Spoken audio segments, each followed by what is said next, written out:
आशा करते हैं कि आप लोग अच्छे होंगे और आप लोगों की Allahabad high court group D परीक्षा की तैयारी बेहतर चल रही होगी। तो चलिए क्लास को शुरू करते हैं।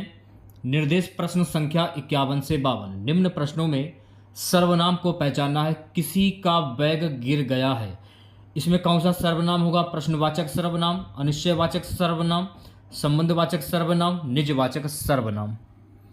तो किसी का बैग गिर गया है ना, तो बैग किसका गिरा है ये कोई कंफर्म नहीं है, कोई निश्चित नहीं है, तो ये अनिश्चित है।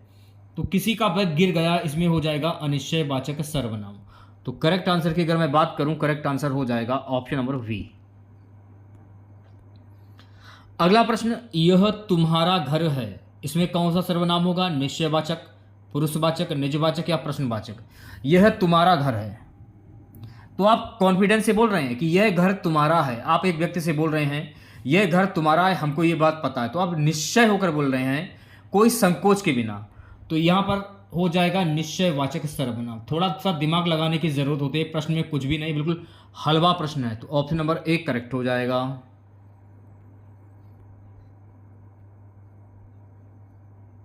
निर्देश दिया जा रहा है प्रश्न संख्या 53-54। निम्न प्रश्नों में सही संधि विच्छेद चुनें।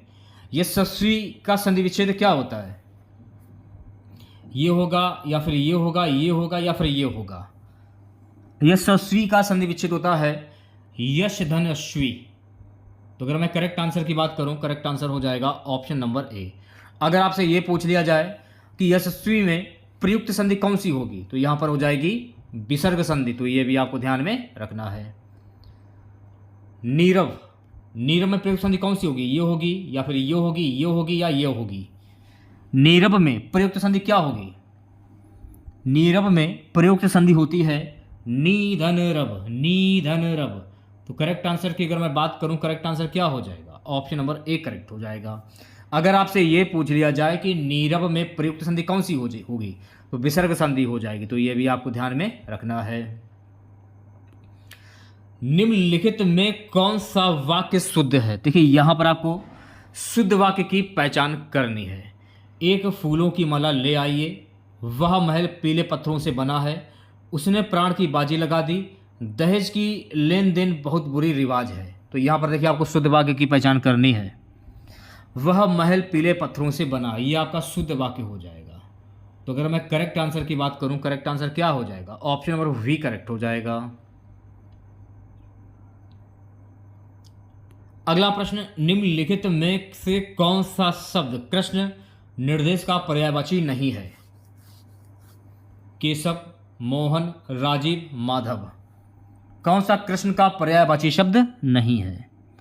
देखिए राजीव जो है ना, ये कृष्ण का पर्यायवाची शब्द नहीं है, बिल्कुल साफ साफ दिख रहा है। केशव, मोहन और माधव, ये सभी शब्द जो हैं ये कृष्ण के पर्यायवाची शब्द हैं। फिर राजीव जो है ना, ये कृष्ण का पर्यायवाची शब्द नहीं, तो सी ऑप्शन सही हो जाएगा। अगला प्रश्न, वक्र शब्द का सही विलोम शब्द क्या होता है? तिरछा, क्षुद्र या त्रिजु, टेढ़ा। वक्र शब्द का विलोम शब्द क्या होता है? तो वक्र शब्द का विलोम शब्द होता है त्रिजु। तो अगर मैं करेक्ट आंसर की बात करूं, तो करेक्ट आंसर क्या हो जाएगा? तो आप कह सकते हैं आंसर हो जाएगा ऑप्शन नंबर सी।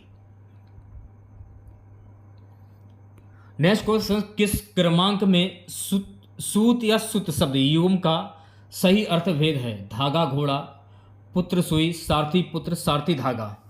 किस क्रमांक में सूत या सुते शब्द युग्म का सही अर्थ भेद है?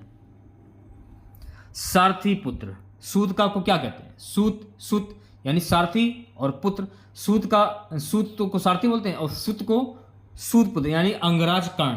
तो आंसर क्या हो जाएगा? तो आप कह सकते हैं आंसर हो जाएगा ऑप्शन नंबर सी। अगला क्वेश्चन देखिएगा। सो गाइस, अगला प्रश्न हमारा है, किस क्रमांक में कलश कुलिस शब्द युग्म का सही अर्थ भेद है? ब्रज कठोर, लोटा अत्याचारी, घड़ा कुटिल, घड़ा ब्रज। किस क्रमांक में कलश कुलिस शब्द युग्म का सही अर्थ भेद है? घड़ा व्रज। इस क्वेश्चन का सही जवाब क्या हो जाएगा? तो आप कह सकते हैं आंसर हो जाएगा ऑप्शन नंबर डी। जिन बच्चों ने अभी तक वीडियो को लाइक नहीं किया है, तो सभी बच्चों से हाथ जोड़कर निवेदन है कि सभी बच्चे वीडियो को लाइक करते हुए चलेंगे, ज़्यादा से ज़्यादा शेयर भी कर दीजिए एक बार आप लोग। निर्देश प्रश्न संख्या 60 से 62 तक नीचे दिए गए शब्दों में शुद्ध वर्तनी का चयन कीजिए। तो युधिष्ठिर, युधिष्ठिर की शुद्ध वर्तनी क्या होती है? युधिष्ठिर कैसे लिखा जाता है? तो युधिष्ठिर अगर आप लिखते हैं तो युधिष्ठिर लिखने का जो तरीका है ना वो ये रहा, युधिष्ठिर ऐसे लिखा जाता है। तो आंसर क्या हो जाएगा? ऑप्शन नंबर वी करेक्ट हो जाएगा। उपरोक्त या उपयुक्त कैसे लिखा जाता है? इसकी शुद्ध वर्तनी क्या होगी? उपयुक्त। आंसर हो जाएगा ऑप्शन नंबर वी करेक्ट हो जाएगा। ठीक है, सही आंसर हो जाएगा ऑप्शन नंबर वी। अच्छा, श्रृंगार कैसे लिखा जाता है? श्रृंगार की शुद्ध वर्तनी क्या होती है? देखिए, श्रृंगार को लिखने का जो तरीका है ना वो ये रहा। तो अगर मैं करेक्ट आंसर की बात करूं, करेक्ट आंसर क्या हो जाएगा? ऑप्शन नंबर ए करेक्ट हो जाएगा।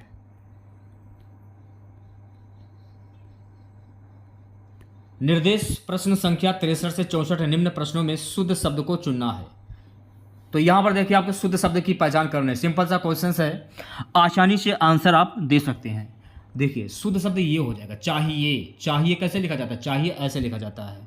तो आंसर क्या हो जाएगा? ऑप्शन नंबर ए करेक्ट हो जाएगा। ब्रज, ब्रज कैसे लिखा जाता है? ब्रज को लिखने का तरीका क्या है? वैसे ब्रज ऐसे लिखा जाता है। तो आंसर क्या हो जाएगा? ऑप्शन नंबर ए करेक्ट हो जाएगा। ठीक है, निर्देश प्रश्न संख्या 65 से 66 क्या बोल रहा है? ध्यानपूर्वक देखेगा।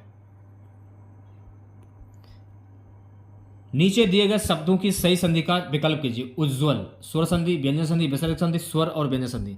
तो अगर आप उज्ज्वल की संधि करते हैं तो इसकी संधि होती है उत्धन ज्वल। अगर आपसे ये पूछ दिया जाए कि उज्ज्वल में प्रयुक्त संधि कौन सी होगी? व्यंजन संधि हो जाएगी। तो अगर मैं करेक्ट आंसर की बात करूं, करेक्ट आंसर क्या हो जाएगा? ऑप्शन नंबर वी करेक्ट हो जाएगा। ठीक है, अगला प्रश्न क्या है? महाऋषि, महाऋषि में प्रयुक्त संधि क्या होगी?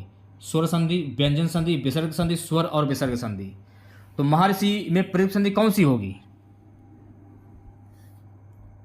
महर्षि की संधि कर लीजिए, महा धन ऋषि। अब जैसे कि आपने इसकी संधि कर ली, इसको तो मान लिया जाएगा बड़ा आ और इसको मान लिया जाएगा री। तो बड़ा आ प्लस री मिलकर क्या बना? तो बड़ा आ प्लस री मिलकर बना जाके अर। और अर किस में आता है? तो मेरे प्यारे साथियों अर आता है गुण स्वर संधि में। तो महर्षि में प्रयुक्त संधि क्या हो जाएगी? गुण स्वर संधि। आंसर हो जाएगा ऑप्शन नंबर ए। वैसे इन्हें स्वर संधि दिया है, अगर गुण स्वर संधि दिया जाता तो आप उस पर भी टिक कर सकते थे, अगर स्वर संधि दिया है तो आप इस पर भी टिक कर सकते हैं। ठीक है, वैसे गुण स्वर संधि होगा इसमें। नेक्स्ट क्वेश्चन देखिएगा मेरे प्यारे बच्चों, निर्देश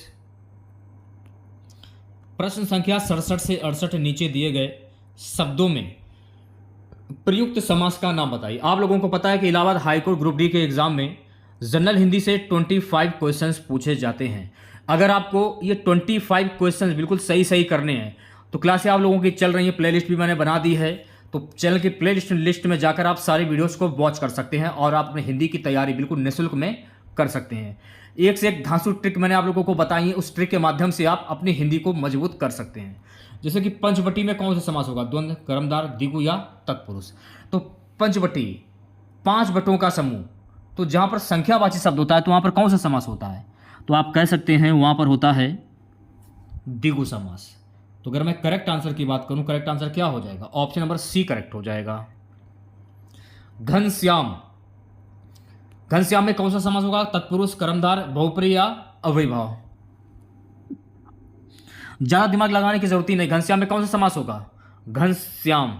तो सबसे पहले घनश्याम का आप समास विग्रह कर लीजिए। तो घनश्याम का समास विग्रह क्या होता है? घन के समान श्याम है जो काला।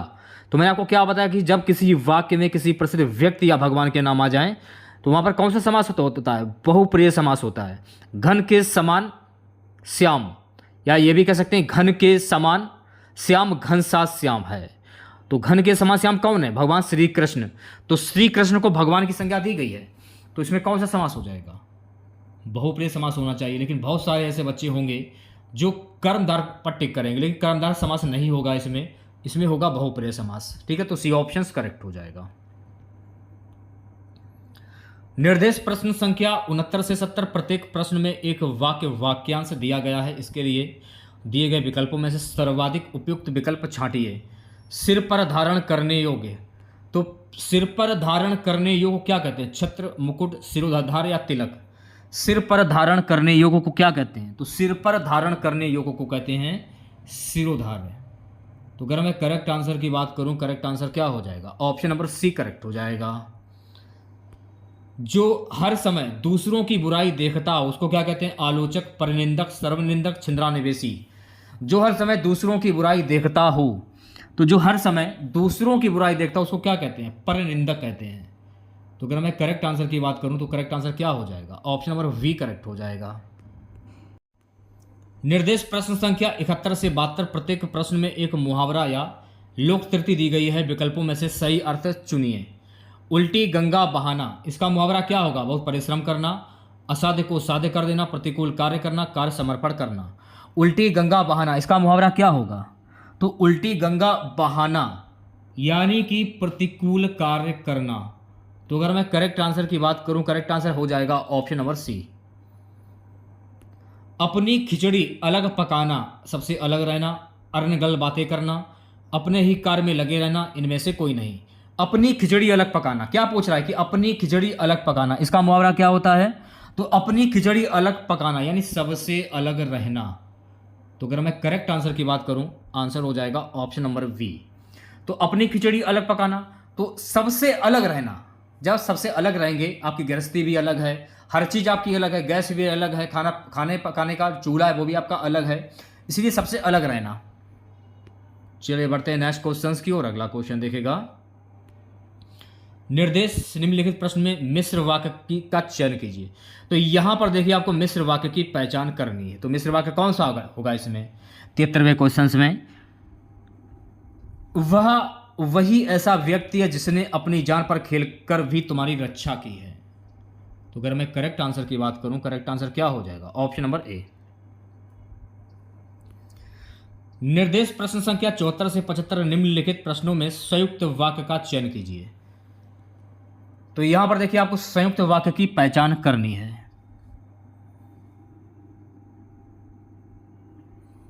मैंने किराएदार नहीं रखे, मुसीबत मोल ले ली है, इसमें संयुक्त वाक्य हो जाएगा।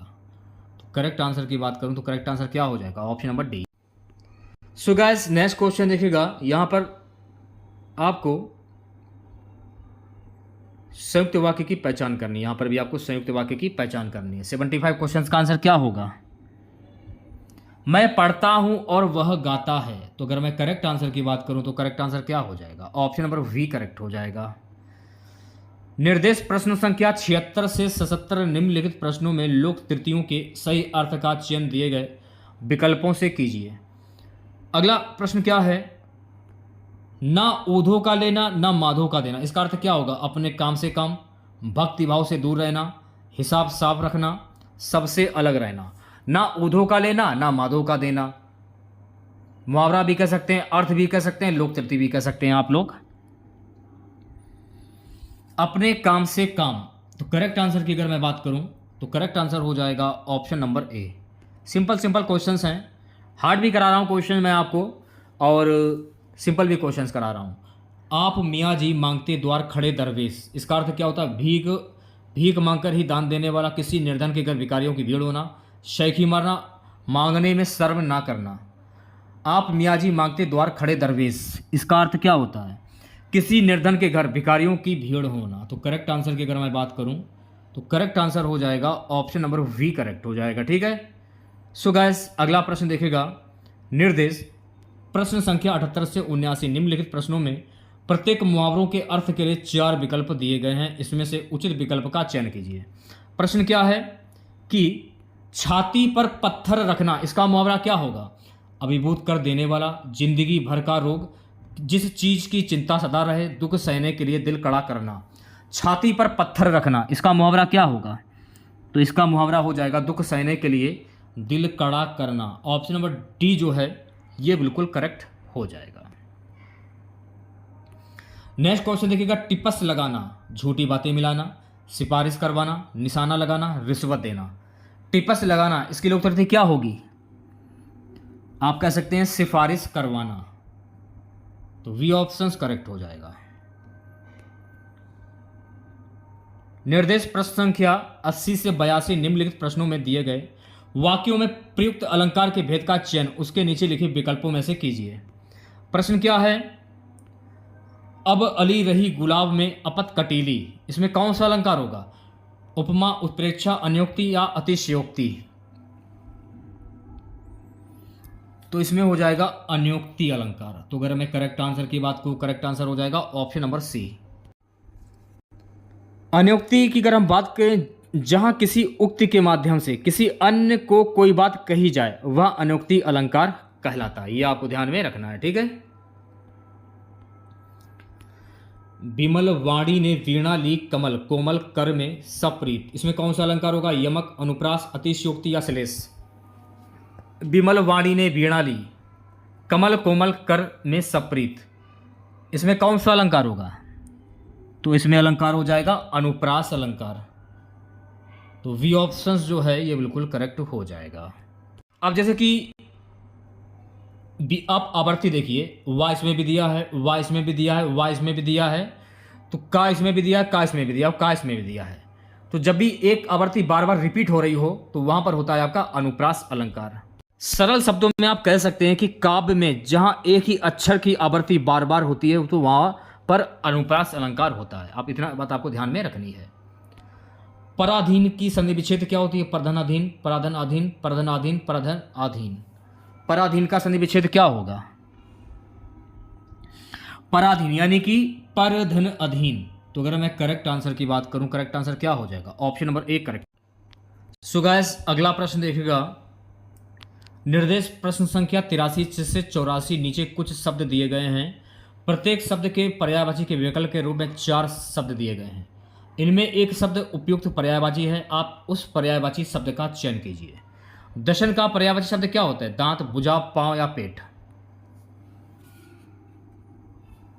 पांव। आंसर क्या हो जाएगा? आंसर हो जाएगा ऑप्शन नंबर सी करेक्ट हो जाएगा। विहिक, विहिक किसको कहते हैं? गरुड़, काकू, परिंदा या क्षिति? विहिक, विहिक को कहा जाता है काकू। तो अगर मैं करेक्ट आंसर की बात करूं, करेक्ट आंसर हो जाएगा ऑप्शन नंबर वी करेक्ट हो जाएगा, ठीक है। अगला क्वेश्चन हमारा है कि निर्देश प्रश्न संख्या 85 से 87 तक नीचे दिए गए शब्द के लिए सही विलोम शब्द का चयन कीजिए। अब जैसे कि ये पूछा जा रहा है कि इति का विलोम शब्द क्या होता है? तो इति अर्थ, अथ, समाधान या अंत। इति का विलोम शब्द क्या होता है? इति का विलोम शब्द होता है अथ। क्या होता है? अथ होता है। तो आंसर क्या हो जाएगा? ऑप्शन नंबर वी करेक्ट हो जाएगा, ठीक है। नेक्स्ट क्वेश्चन देखेगा। दृश्य का विलोम शब्द क्या होता है? श्रव्य, श्राव्य, परोक्ष, अदृक्ष। तो दृश्य का विलोम शब्द क्या होगा? तो दृश्य का विलोम शब्द होता है अदृश्य। सही आंसर हो जाएगा ऑप्शन नंबर डी करेक्ट हो जाएगा, ठीक है। वरुण का विलोम शब्द क्या होता है भाई? निष्ठुर, कड़ा, मुलायम, निर्दयी। वरुण का विलोम शब्द क्या होगा? वरुण का विलोम शब्द होता है निष्ठुर। आंसर आपका क्या हो जाएगा? ऑप्शन नंबर ए करेक्ट हो जाएगा। निर्देश प्रश्न संख्या 88 से 89 तक नीचे दिए गए वाक्यों के लिए प्रयुक्त एक शब्द का चयन कीजिए। प्रश्न क्या है कि जिसे जीता गया हो उसको क्या कहते हैं? विजित, पराजित, परास्त या अविजित? जिसे जीता गया हो, तो मेरे प्यारे साथियों, जिसे जीता गया उसको हम कहते हैं विजित। तो अगर मैं करेक्ट आंसर की बात करूं, करेक्ट आंसर क्या हो जाएगा? Option number A. उच्च कुल में पैदा व्यक्ति को क्या कहते हैं? अभिजात, कुलीन, स्वर्ण या श्रेष्ठ? उच्च कुल में पैदा व्यक्ति को क्या कहते हैं? तो उच्च कुल में पैदा व्यक्ति को हम कहते हैं कुलीन। सारे के सारे इंपॉर्टेंट क्वेश्चंस हैं।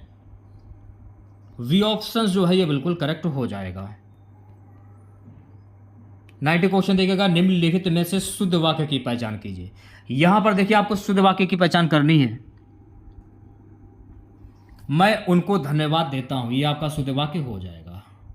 तो अगर मैं करेक्ट आंसर की बात करूं, ऑप्शन नंबर सी करेक्ट हो जाएगा। निर्देश प्रश्न संख्या 91 से 92 तक निम्नलिखित मुहावरों व लोककृतियों के अर्थ का चयन कीजिए। प्रश्न क्या है कि 9 2 11 होना, इसका मुहावरा क्या होगा? सबसे आंख बचाकर भाग जाना, 9 में 2 जोड़ देना, फरार हो जाना या धोखा देना। जैसे कि पुलिस को देखकर चोर जो है वो 9 2 11 हो गए, तो फरार हो जाना। तो करेक्ट आंसर क्या हो जाएगा? ऑप्शन नंबर सी करेक्ट हो जाएगा। अगला प्रश्न देखेगा। अगला प्रश्न क्या है आए थे हरि भजन को ओटन लगे कपास, इसका मुहावरा क्या होगा? ईश्वर की पूजा करना, प्रमुख कार्य के उद्देश्य को छोड़कर अन्य में लग जाना, कपास ओटना चुनना, व्यर्थ में समय गंवाना। आए थे हरि भजन को ओटन लगे कपास, इसका मुहावरा क्या होता है? इसका मुहावरा होता है प्रमुख कार्य के उद्देश्य को छोड़कर अन्य में लग जाना। तो ऑप्शन नंबर वी जो है ये बिल्कुल करेक्ट हो जाएगा। ठीक है। निर्देश प्रश्न संख्या 93 से 94 निम्नलिखित में अलंकार का चयन कीजिए। ये तेरा शिशु जग है उदास, यमक, रूपक, उपमा, अन्योक्ति। तो इसमें कौन सा अलंकार हो? इसमें हो जाएगा रूपक अलंकार। तो अगर मैं करेक्ट आंसर की बात करूं तो करेक्ट आंसर हो जाएगा ऑप्शन नंबर। जहां पर रूपक की अगर बात आए, जब उपमान और उपमेय में अभिन्नता या अभेद दिखाया जाए तो वहां पर रूपक अलंकार होता है। यह आपको ध्यान में रखना है। अगला प्रश्न क्या है? सुगम मौन सर सुरही लोचन, इसमें कौन सा अलंकार होगा? अनुप्रास, उपमा, उत्प्रेक्षा, यमक। ये प्रश्न में देखिए सुगम मौन सर सुरही लोचन, इसमें हो जाएगा उपमा अलंकार। तो अगर मैं करेक्ट आंसर की बात करूं, करेक्ट आंसर क्या हो जाएगा? Option number we. उपमा अलंकार जहां पर है समान धर्म के आधार पर, जहां एक वस्तु की समानता या तुलना किसी दूसरी वस्तु से की जाती है तो वहां पर उपमा अलंकार होता है। ठीक है, यह आपको ध्यान रखना है। पहचानने का जो तरीका है वो मैंने आपको बता दिया है। अनुरक्त का विलोम शब्द क्या होता है? आरक्त, विरक्त, निरक्त या आशक्त। अनुरक्त का विलोम शब्द क्या होता है? तो अनुरक्त का विलोम शब्द होता है विरक्त। तो करेक्ट आंसर की अगर मैं बात करूं, करेक्ट आंसर हो जाएगा ऑप्शन नंबर वी। निम्न में से किस समूह में सभी शब्द तत्सम है? यानी कि ऐसे शब्द जो संस्कृत भाषा से उत्पन्न हुए हों वो तत्सम शब्द कहलाते हैं। शर्करा, पवन, श्रेष्ठ, अग्नि, ये आपके सभी शब्द जो हैं तत्सम शब्द हो जाएंगे। तो ऑप्शन नंबर ए करेक्ट हो जाएगा। ठीक है। किस समूह के सभी शब्द यौगिक हैं? तो यहां पर देखिए आपको यौगिक शब्द की पहचान करनी है। रसोई घर, अनपढ़, पुस्तकालय, राजमहल। तो वी ऑप्शंस जो है ये बिल्कुल करेक्ट हो जाएगा। 98 क्वेश्चन, किस समूह के सभी शब्द विदेशी हैं? किताब, सिनेमा, संतरा, काजू, बासमती, जनेऊ, कारतूस, प्रयोजन, कुली, कर्फ्यू, महाविद्यालय, गमला। किस समूह के सभी शब्द विदेशी हैं? किताब, सिनेमा, संतरा, ये सभी शब्द विदेशी शब्द हो जाएंगे। ठीक है। तो ऑप्शन नंबर ए करेक्ट हो जाएगा। अगला प्रश्न, किस समूह के सभी शब्द चंद्रमा के पर्यायवाची शब्द हैं? शशि, इंदु, रजनीपति, निशाकर, शशक, नवनीत, छपाकर, मलय, निशानात, आफताब, राकेश, ग्रहण। शशि, इंदु, रजनीपति। तो ऑप्शन नंबर ए जो है ये बिल्कुल करेक्ट हो जाएगा। आज की क्लास का लास्ट क्वेश्चन रहेगा, किस युग में विलोम शब्द नहीं है? प्रत्यक्ष, प्रवृत्ति, इसमें विलोम शब्द नहीं है। तो ऑप्शन नंबर सी करेक्ट हो जाएगा। ठीक है।